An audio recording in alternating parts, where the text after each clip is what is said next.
Hi, I'm Dr. Sonny from the Relief Source Chiropractic and Wellness Center. For those of you that have knee problems and it's been determined that you don't have any cartilage damage or ligamentous damage, it could be because you have a tendonitis or bursitis type problem. Usually those develop because of muscular imbalances or because you have pronation or what we call flat feet. Let's start with the pronation flat feet problem first. If the foot is flat or pronated, it's going to roll in as you walk, and that's going to really start to torque the knee as we go walking like this. It puts a lot of stress, and over years that's going to really start to cause a lot of discomfort around the kneecap, even medially or inside the knee, some a little bit outside. And again, because the foot is flat, when it rolls over like this, the knee's going to torque over and come across this way, causing discomfort here in the knee. So one thing that you could do is buy a simple generic arch support, a 3/4 arch support that you could put in each shoe and wear it from shoe to shoe. Those things, the one I like is Triads, and they sell that at Walmart or Walgreens. They run about $10 a pair. Okay, so that's the feet. The other thing you need to look at is tightness in the calves. If the calves are tight, they're going to affect also your gait. And the way to simply check if the calves are tight is to just come back down, and your butt should be able to sit on the back of your legs like this. If the calves are real tight, what it's going to do is it's going to project your heels are going to lift up, and you're going to be projected forward like this. You won't be able to sit back on them. So if the calves are tight, one thing that you'll have to do is stretch the calves. And to do that is to stretch them this way. And then make sure you do both sides like this. And again, the more stretch you want, the farther out you want to put that leg, and you want to come down like this. Okay? Another calf stretch is to bring this up towards the wall and then come into the wall this way. Okay? And make sure, again, you do both sides, and then just gradually go into it. Don't bounce with these stretches. That's how you can tear a muscle if you do that. Right?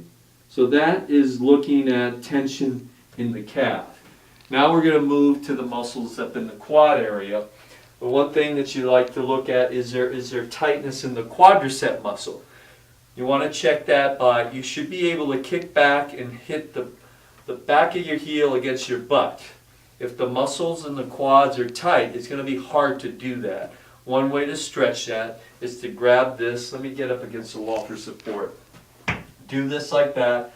Grab this and really pull back on that thigh muscle this way. And kind of hold it like that. And that's going to stretch the quadricep muscle. Okay.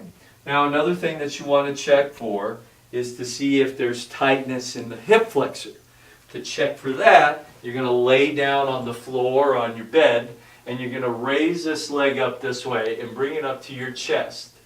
The other leg should stay down and flat.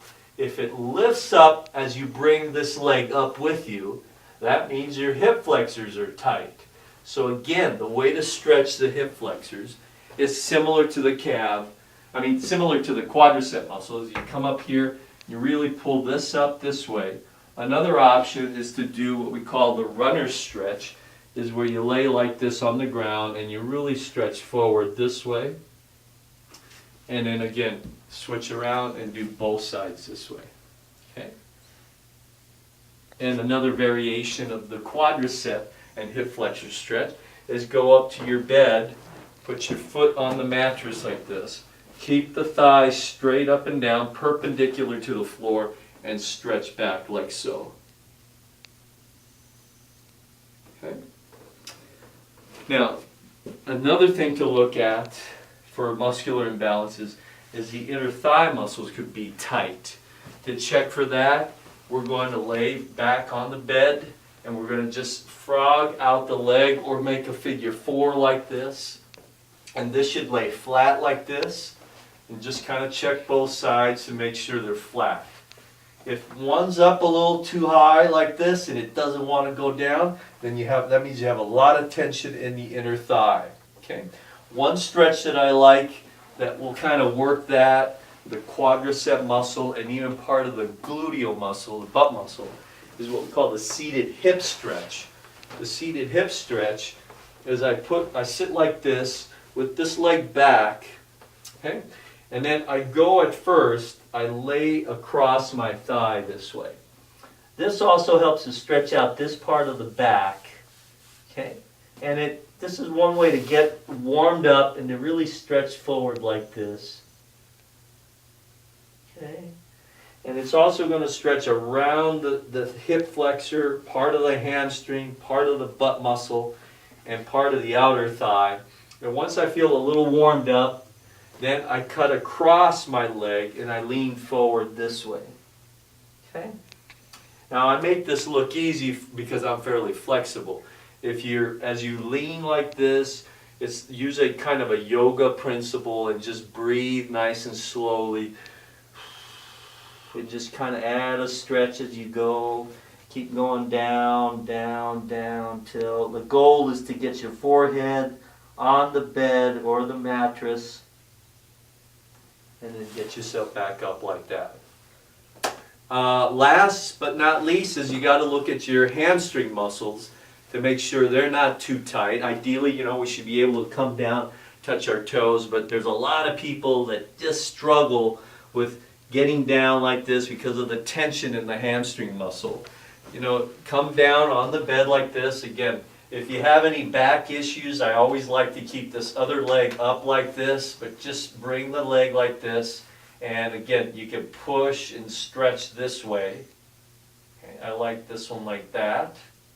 Another variation of this, if you have difficulty this way, keeping the leg straight, is to just use the bed again, and you just kind of reach out this way. And just kind of stretch out this way, and that keeps your leg straight. You don't have to worry about holding the leg. Okay? Now in closing, we just talked about stretches and all the different tight muscles. A lot of times you have tension and tightness and knots that build up in the inner thigh muscles, even what we call the iliotibial band, which comes in and wraps around the knee this way, comes all the way up to the hip, and that muscle can also get knotted up and tight. One of the things to do is to take a little lotion, put it on the back of your hand, and just work it this way, okay? Just work those muscles real good this way. The other thing you could do is put it like this, the lotion, and kind of work that inner thigh this way too as well, okay?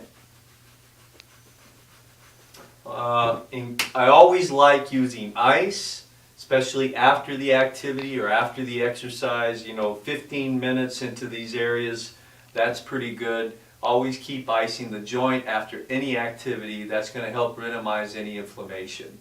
I think that covered everything. There's a lot of things to look at, but start working on just assessing how tight these muscles are around your knees, around the pelvis, thighs, and then icing the knees. Look at the orthotic for the shoes and wear them in every shoe, sports shoes, dress shoes. The 3/4 orthotic will work on all those shoes. And start with that, and good luck. If you have any questions, you can always call me at 480-345-1964, or my other contact information is at www.thereliefsource.com. Thanks for watching. I'm Dr. Sonny.